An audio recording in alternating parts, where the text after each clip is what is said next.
suis un petit peu déçue car j'avais prévu de vous faire un fond Halloween avec un fond vert. Et je ne sais pas, ce soir j'avais pas la main chanceuse sur le fond vert. Ça ne voulait pas s'incruster. Alors je recommence cette vidéo, ce n'est pas grave.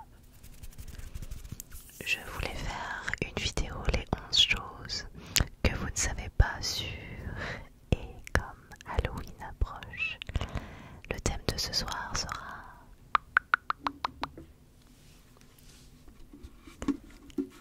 Halloween. Pour m'accompagner, cette petite citrouille. Ce n'est pas une vraie, je l'avais achetée il y a un an ou deux chez Action. Elle fait vraiment Halloween parce qu'il y a des toiles d'araignée dessus. J'aurais dû la nettoyer un petit peu.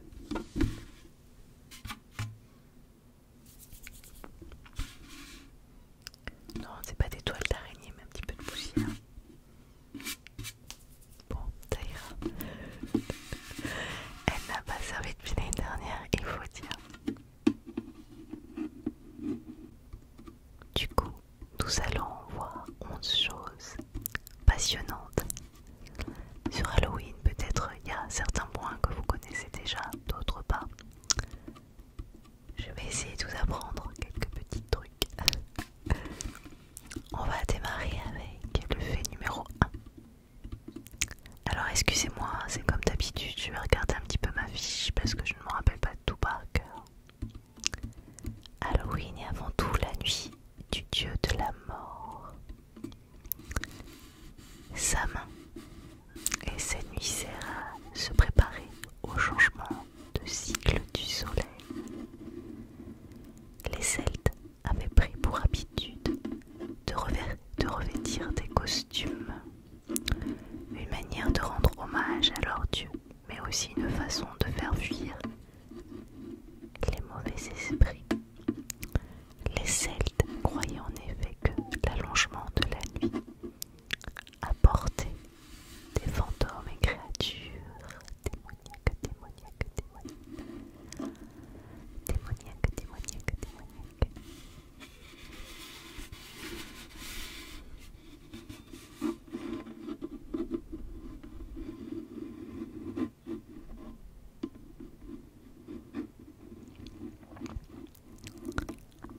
Fait numéro 2.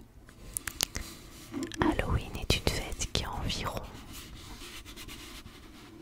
3000 ans et qui a vu le jour dans les îles anglo-celtes comme l'Irlande ou l'Angleterre.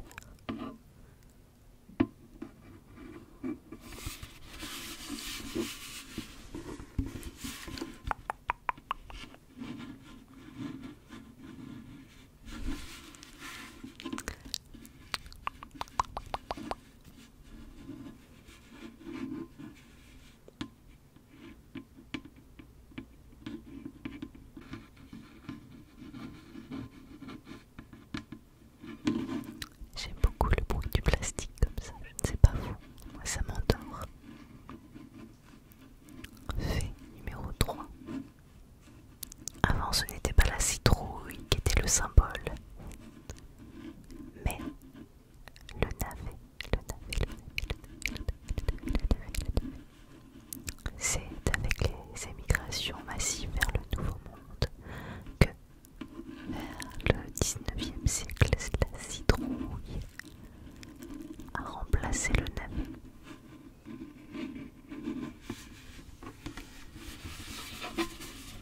Donc en vrai, là, ça devrait être un navet avec moi.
ceux qui en avaient besoin. On se dit que le business a remplacé la bienveillance et c'est bien dommage.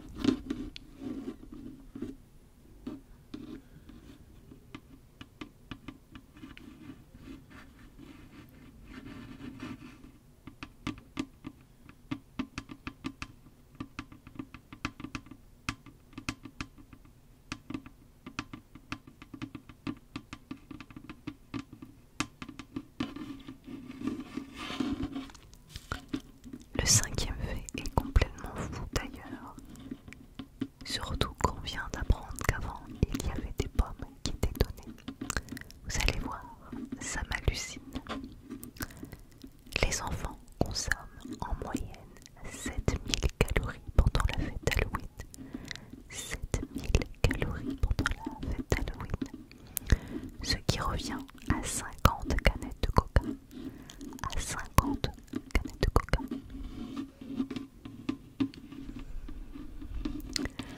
Personnellement, ça m'effraie un petit peu.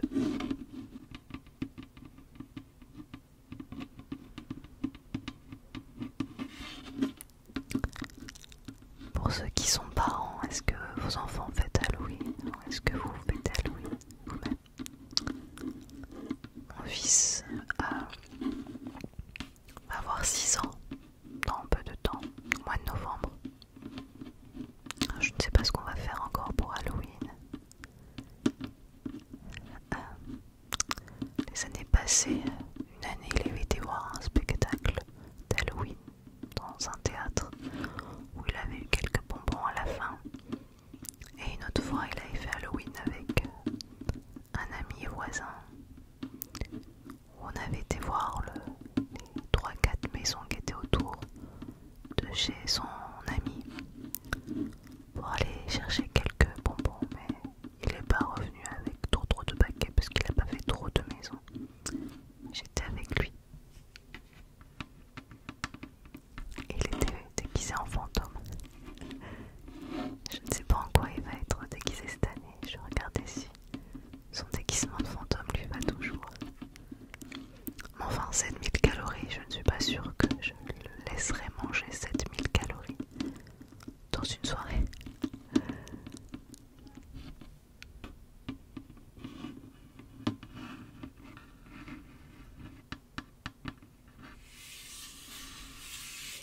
Il me semble que cette citrouille s'allume, attendez.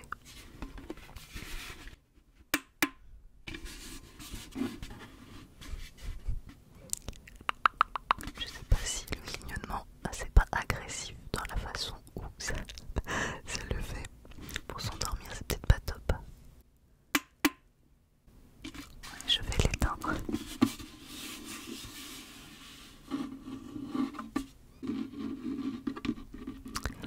Le fait numéro 6. Halloween est la deuxième fête la plus coûteuse pour les Américains, juste après Noël. Alors je ne sais pas si vous avez déjà été aux États-Unis au moment d'Halloween, mais c'est vrai que les Américains n'hésitent pas à faire beaucoup en décoration. Ils dépensent aussi beaucoup en bonbons pour de grosses fêtes. On était allé aux États-Unis il y a quelques années, c'était tout début novembre, donc quelques jours après, à peine après Halloween. Je crois qu'on est arrivé genre le 2 novembre ou quelque chose comme ça. Dommage, on n'a pas vu Halloween le jour J, mais les décorations étaient encore là. Et c'est vrai que c'était hallucinant de voir autant de décorations sur les maisons. Alors chez nous on décore bien pour Noël, et encore c'est souvent plus les mairies qui décorent. Il y a quelques personnes qui font des super décorations de Noël, mais ce n'est pas la majorité des gens qui décorent l'extérieur de leur maison. Là-bas, aux États-Unis, on avait l'impression que c'était le concours de celui qui aurait la plus belle maison d'Halloween. Il y avait des choses assez folles. Je ne ne sais plus où sont mes photos parce que sinon je vous aurais mis un petit peu par là, mais ça fait quelques années donc je ne sais pas où c'est dans toutes mes affaires.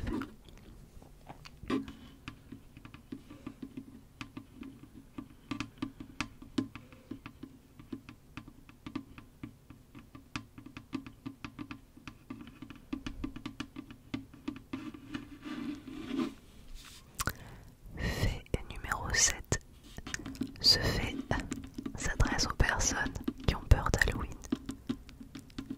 Et je suis sûre qu'il y en a parmi vous, peut-être d'ailleurs que du coup vous n'écoutez pas ma vidéo. C'est le cas aussi de nombreux enfants. Quand ils n'ont pas encore la notion de ce qui est faux ou ce qui est vrai, ça peut être assez angoissant de voir des gens menaçants dans la rue, des gens qui incarnent la mort. Quand on n'a pas de notion entre ce qui est réel et irréel, ça peut provoquer d'énormes peurs. Eh bien, avoir peur d'Halloween, ça porte un nom, comme tout porte un nom. Ben, ça a un nom. Alors ça se dit, j'espère que je ne prononce pas mal car le mot est un peu compliqué, la saménophobie. La saménophobie. En même temps, le dieu de la mort s'appelle Samin, donc la saménophobie, la saménophobie. Cela n'a rien d'étonnant, en gros. Vous avez peur du dieu de la mort.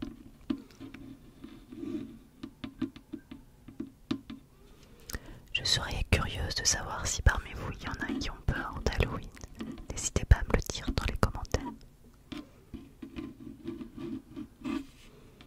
Après, c'est vrai que des fois on entend des choses dans les faits divers. Bon, ça arrive pas partout et tout le temps.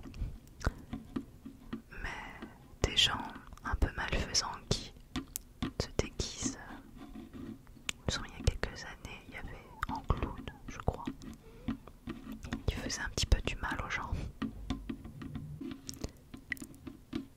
Et puis les films style Halloween, les films d'horreur, ça n'aide pas non plus pour ne pas avoir peur d'Halloween.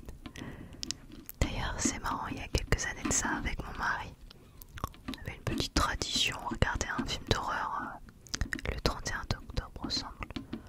Alors, pourtant, les films d'horreur j'en regardais quand j'étais jeune, je dirais quand j'avais 18-20 ans. Maintenant, à presque 40 ans, à 38 ans, je suis un peu flippette devant les films d'horreur. Et en fait, je dors très mal la nuit, je fais beaucoup de cauchemars. Alors je me dis que ça sert à rien de m'ajouter un coup de stress et quelque chose qui pourrait me donner encore plus de cauchemars. Donc du coup maintenant j'ai arrêté de regarder tout ça. Je trouve que ça ne sert à rien de se traumatiser. Mais je sais qu'il y a de grands amateurs de films d'horreur. Mais j'aimais bien avant, j'allais regarder des films d'horreur au cinéma. Mais ceux qui me faisaient le plus peur, c'était ceux avec les esprits. Ceux avec des méchants qui tuent tout le monde. Ça m'angoissait, mais ça me faisait pas peur spécialement. Mais tous les films avec des esprits, vous avez remarqué souvent des petites filles qui sont possédées, ça me fait vraiment flipper. Du coup je me dis que ça sert à rien de me stresser davantage. Mes nuits sont déjà compliquées comme ça. Donc j'arrête les films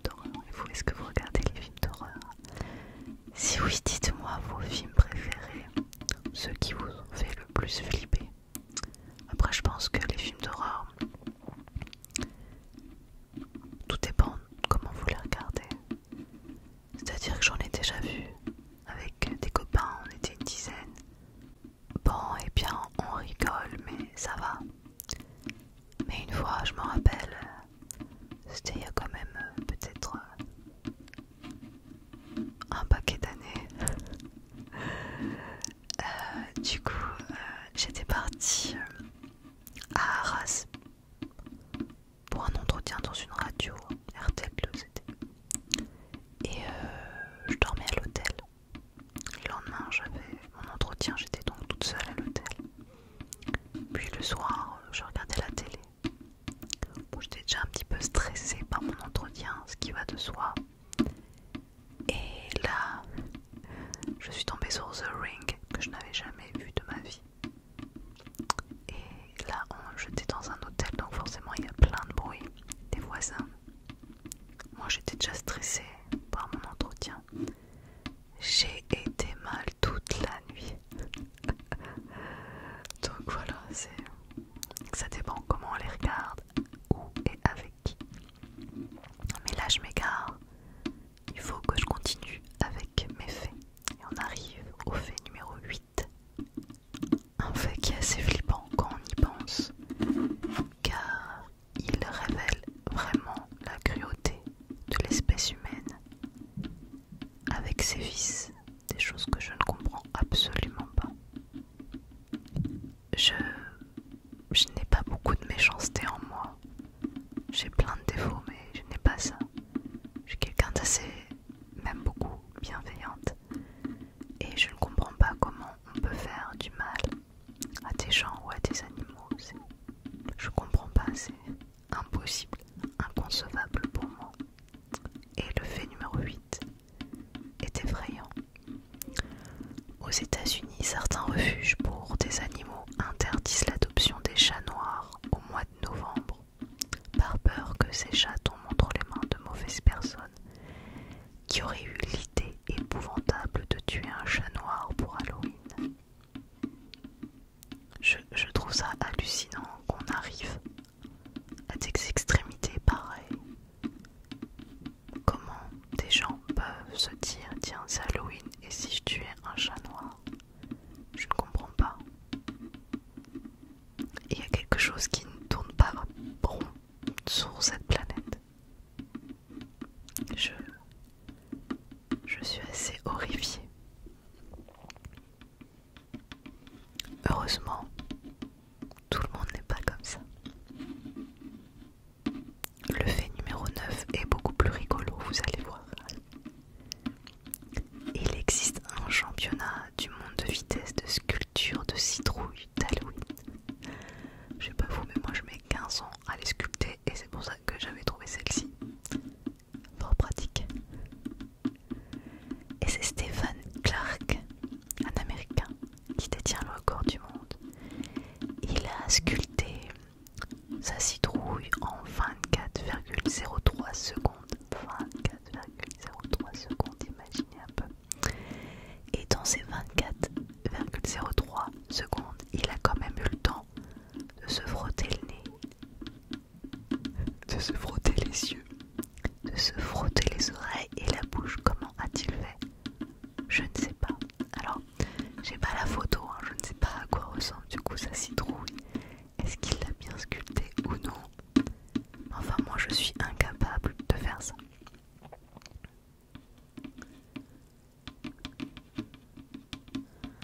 Fait numéro 10. Cela ne fait pas si longtemps que nous fêtons Halloween en France. C'est réellement massivement arrivé en 1997 avec les marques américaines comme Disney, Coca-Cola ou encore McDonald's. Il est vrai que quand j'étais petite, nous ne fêtions pas du tout Halloween et pourtant j'habite dans une région, enfin j'habitais puisque je n'y habite plus, dans une région celte puisque j'habitais en Bretagne. Malgré tout, nous ne fêtions pas du tout Halloween. Je crois que la première fois que j'ai fêté Halloween, j'étais adolescente. J'étais partie avec 2-3 copines et copains faire le tour des maisons pour prendre quelques petits bonbons. Mais comme j'étais dans un village, il n'y avait pas grand monde qui avait des bonbons. J'en avais frappé à la porte de personnes âgées, elles n'avaient pas de bonbons, elles n'avaient pas prévu pour Halloween. Mais effectivement en 97,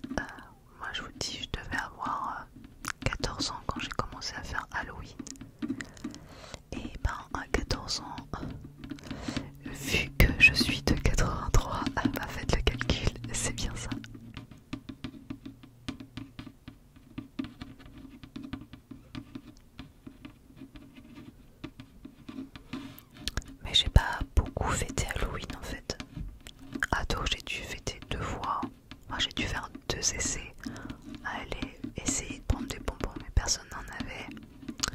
Et après, si, quand j'étais étudiante ou jeune adulte, avec les copains, on faisait pas mal de soirées. Je suis quelqu'un qui aime pas mal sorti. Étant jeune, j'ai profité. Et oui, j'ai fait quelques soirées Halloween déguisées avec les copains.